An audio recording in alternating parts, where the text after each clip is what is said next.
নমস্কার বন্ধুরা, আরপিপি চ্যানেলে আপনাদের সকলকে জানাই স্বাগতম। চলে এসেছি হরগরিব বাইসাইকেলের নতুন একটি আপডেটস নিয়ে। আজকের পর্বে শুরুতেই আপনারা দেখতে পাবেন রুদ্র প্রভাকরকে ফোন করে এবং ওকে ফোন করে জানায় যে হ্যাঁ, আপনি ঠিকই ছিলেন, ভাস্কর এখানে এসেছিল, কিন্তু আমি ওর মুখটা না ঠিক করে দেখতে পারিনি। ও বিমলা আর গৌরীর ক্ষতি করতে চেয়েছিল। প্রভাকর বলে, আমি জানতাম ও নিশ্চয়ই আসবে, ও এই মুহূর্ত এই সুযোগ কখনোই হাতছাড়া করবে না। আচ্ছা, আমার ধীমা ঠিক আছে তো? তখন রুদ্র বলে, হ্যাঁ গৌরী ঠিক আছে। যে লোকটা এসেছিল আমি ওর মুখটা না খুব ভালো করে দেখতে পারিনি। আমি ওকে ধরেই ফেলেছিলাম, কিন্তু অল্পর জন্য ওই লোকটা আমার হাত থেকে বেরিয়ে চলে গেছে।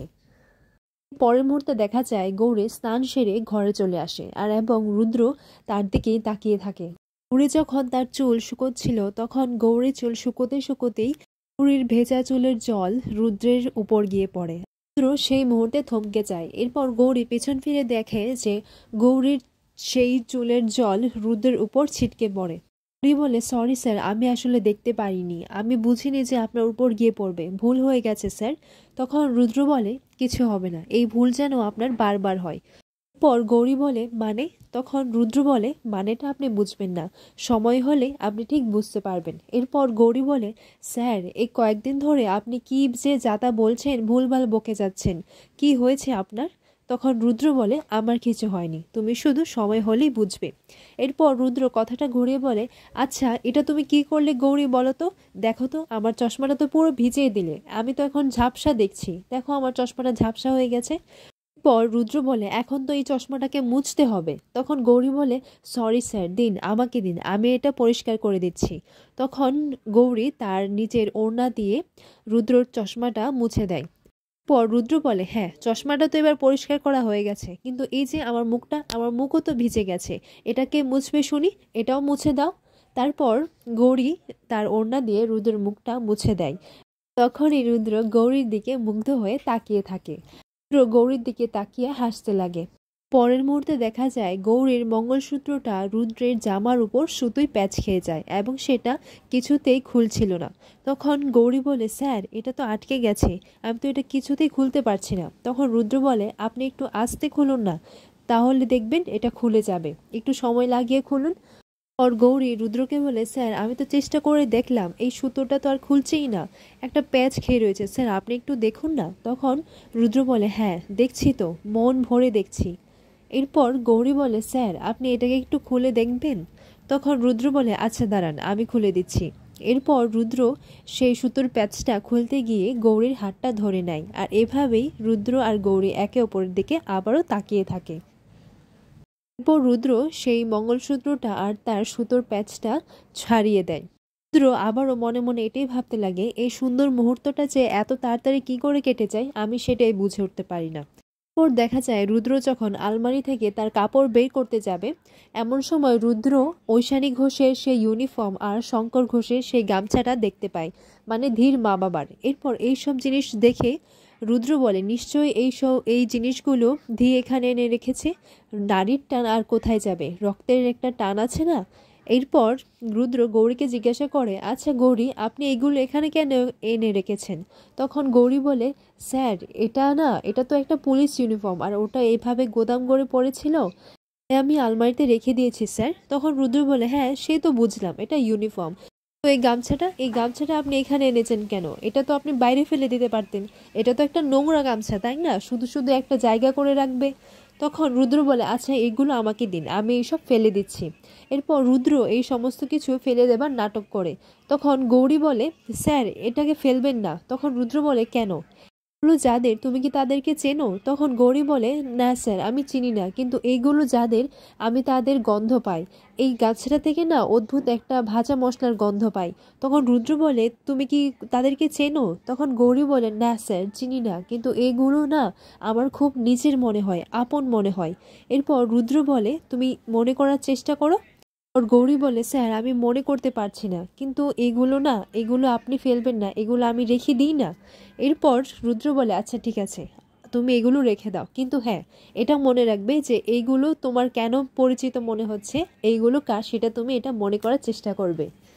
পর রুদ্র মনে মনে এটাই বলতে লাগে, তুমি তোমার মা বাবার স্মৃতি, তোমার মায়ের ইউনিফর্ম, এই গামছা, তুমি সব স্মৃতিগুলো আঁকড়ে ধরে রেখেছো, যত্ন করে রেখেছো। আমি জানি এই জিনিসগুলো তোমার জন্য কতটা দামি, কিন্তু তুমি এইগুলো মনে করতে পারছো না। এই স্মৃতিগুলো তো তোমার, এইগুলোর মধ্যে শুধু তোমারই অধিকার আছে, আর এই সব কিছুরই উত্তরাধিকার তুমি। একদিন সকালে দেখা যায় গৌরী সবার জন্য জল খাবার করে। এমন সময় রুদ্রের বাবা এসে বলে, বিমলা, আমাকে এক কাপ চা দে তো, আজকে কি চা হয়নি? তখন গৌরী বলে, বাবা আমি চা বানিয়ে দিয়েছি। তখন রুদ্রের বাবা বলে, কেন, বিমলা কোথায়? এরপর ঠাম্মিও এসে বিমলাকে খোঁজাখুঁজি করতে লাগে। তখন রুদ্রর মা এসে বলে, বিমলা তো নেই, বিমলা তো ডাক্তার দেখাতে গেছে ঋতুরাজের সঙ্গে, ও কালকে মাথায় চোট পেল না তাই।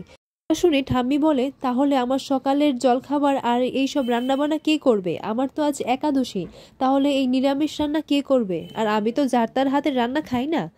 পর সেখানে রুদ্র এসে বলে, ঠাম্মি, তোমাকে এত রান্না নিয়ে ভাবতে হবে না, আর তোমার ধি থাকতে তোমাকে আর কোনো চিন্তা করতে হবে না। তুমি ধিয়ের হাতে বানানোই নিরামিষ রান্না খাবে। আর আজকে তো দ্বিতীয় ধাপ আছে ওই কম্পিটিশনের, তাই রান্না করতে হবে গৌরী আর ধি দুজনকেই। আর যার রান্নার মধ্যে হরগৌরী পায়েস হোটেলের টেস্ট পাওয়া যাবে সেই হবে উইনার। ঠাম্মি পিয়াকে ডাকাডাকি করতে লাগে। এরপর পিয়া এসে বলে, হ্যাঁ ঠাম্মি বলো। তখন ঠাম্মি বলে, আজকে তোকে রান্না করতে হবে নিরামিষ রান্না। এরপর রুদ্র সবাইকে বলে, এ কিন্তু 5 রকমের রান্না হবে, নিরামিষ রান্না। এরপর রুদ্র বলে, চার সর্ষের পাতুরি, মোহনী পটলের ডালনা, গন্ধরাজ মুগ পোস্ত, ছানা কোপ্তা কারি, হচ্ছে বড়ি ছোড়া। আর এই সমস্ত পদের নাম শুনে গৌরীর মনে পড়ে যায় যে মহেশমতি এই খাবারগুলো বলেছিল। তখন গৌরী এটি ভাবতে লাগে, এই খাবারগুলোর নাম শোনার পর আমার মহেশমতি ম্যাডামের কথা মনে পড়লো কেন? সমস্ত পদের নাম শুনে পিয়া মনে মনে এটাই ভাবতে লাগে, আমি তো কখনো এগুলোর নামই শুনিনি। এরপর পিয়া রুদ্রকে বলে, আচ্ছা রুদ্র, তুই এই সব কিছু নিজের থেকে মন থেকে বানিয়ে বানিয়ে বলছিস তাই না? রুদ্র বলে, একদমই না, তুই ঠাম্মিকে জিজ্ঞাসা কর।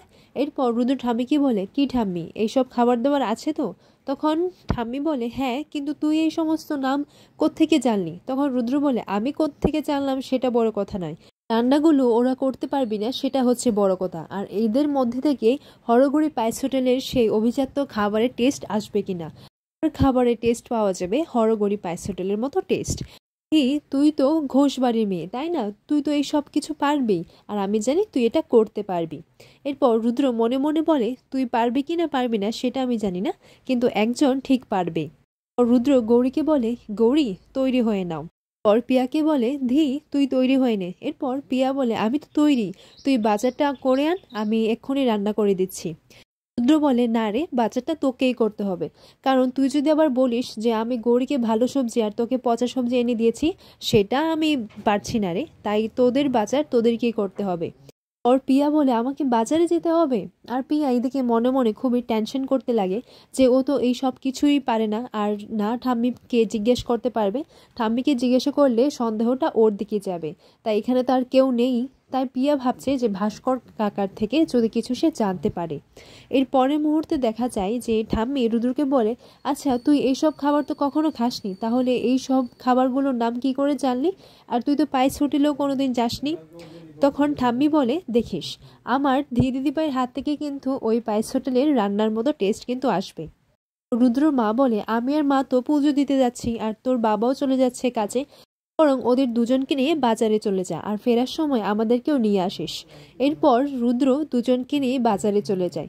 বাজারের মধ্যে দেখা যায় যে প্রভাকর ছদ্মবেশে সবজিওয়ালার গেট আপ নিয়েছে। গৌরী প্রভাকরকে দেখে বলে, ওই তো, ওইখানে তো টাটকা সবজি রাখা আছে। এরপর পিয়াও সেখানে চলে যায়, আর পিয়া কাউকে একটা খুঁজতে লাগে বাজারে। পিয়া ভাস্করের অপেক্ষা করতে লাগে।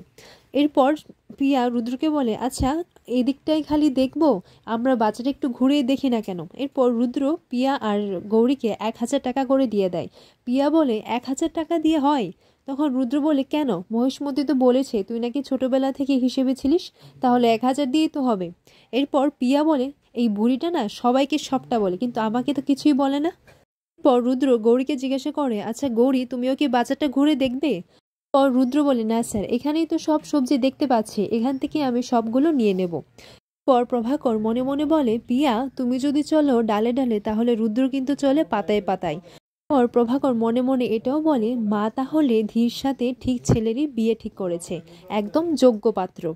আর এখানেই আজকের পর্বটি শেষ হয়। আগামী পর্বে দেখা যায় যে পিয়াকে ভাস্কর ছদ্মবেশে এসে তাকে একটি হাতে কাগজ ধরিয়ে দেয় এবং সেই কাগজটা অন্য একজনের ধাক্কা লেগে কাগজটা মাটিতে পড়ে যায় এবং মাটিতে গিয়ে পড়ে গৌরীর পায়ের সামনে। আর তখন সেই কাগজটা পিয়া তোলার আগে গৌরী নিয়ে নেয় এবং গৌরীর হাত থেকে সেই কাগজটা রুদ্র নিয়ে নেয়। আর আগামী পর্বে এরকমই কিছু দেখা যাবে।